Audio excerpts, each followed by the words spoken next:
I'm Philippe van Geel, the Secretary General of AVERE, the European Association for Electromobility.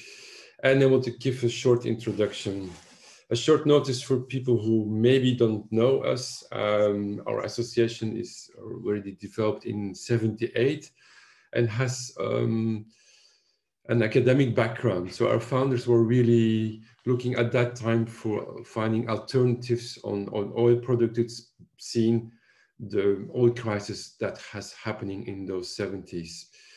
So happy to be here as well, because also here we see an academic, very technical contribution of this project. And all these kind of projects leads to the success, to the future development, of course, of e-mobility. So where are we today? We use the data from the European Alternative Fuel Observatory, and we see that, yeah, e-mobility is indeed happening. The numbers are growing. They have been growing last year significant, as you can see here in this table. But it's also nice to maybe to look back when the project started. In 2017, the EV market had 0.8, and now 2020 were 5.7. 2021 started a really good. We already kicked off with 5.3, keeping in mind that the automotive market is a bit in a crisis in sales for the moment. So the market share is also taking off, and we see that indeed alternative fuels, the electric cars are really taking over, where the other markets have had a growth, that market share is increasing. So short word about the COVID situation. We all expected that it would be harmed drastically on the market. We have this data from McKinsey, where that actually the post-COVID market has changed a lot.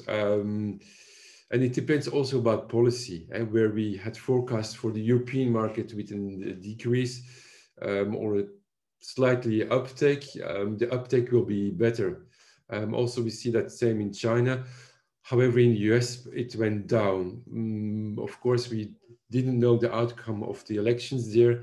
We see a very drastic change in the policy, and we will see a very drastic change in the uptake of e-mobility now worldwide.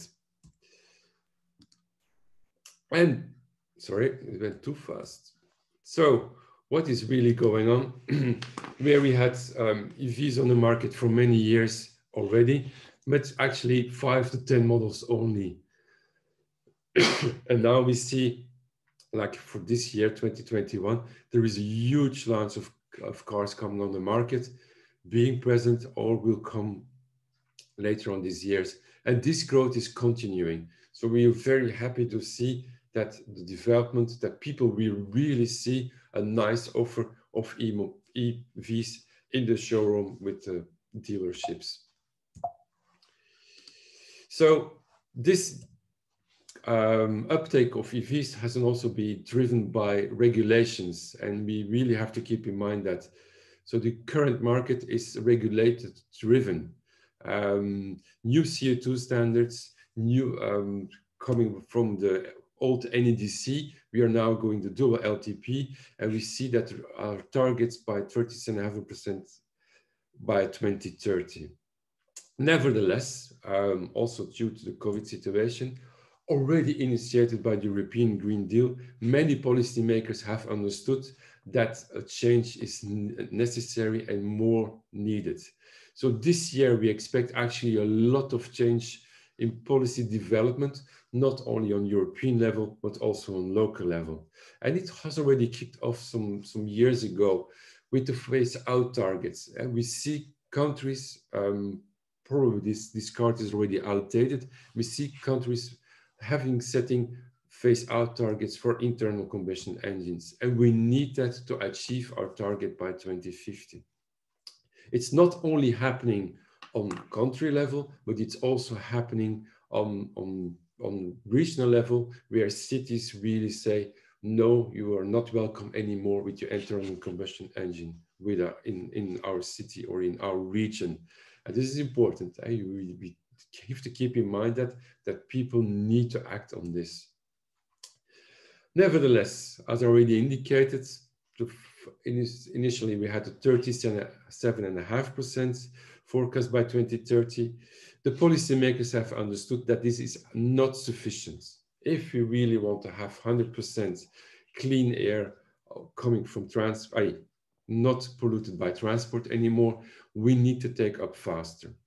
So these discussions are quite going on on the different levels in the European policymakers right now, and the goal is actually by 2030 to go by 55% decrease. What the impact concretely will be for transport, it's not known yet.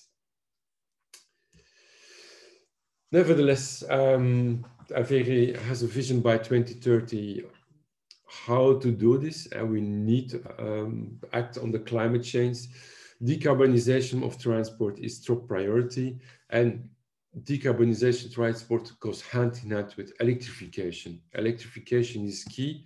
100% electrification is feasible. We know that the technology is there. We know that technology gets improved. We come back to the project that we will hear later on now in the coming hours.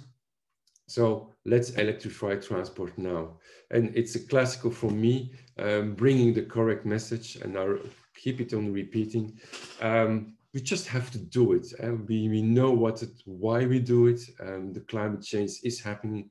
Just do it. Nothing is impossible.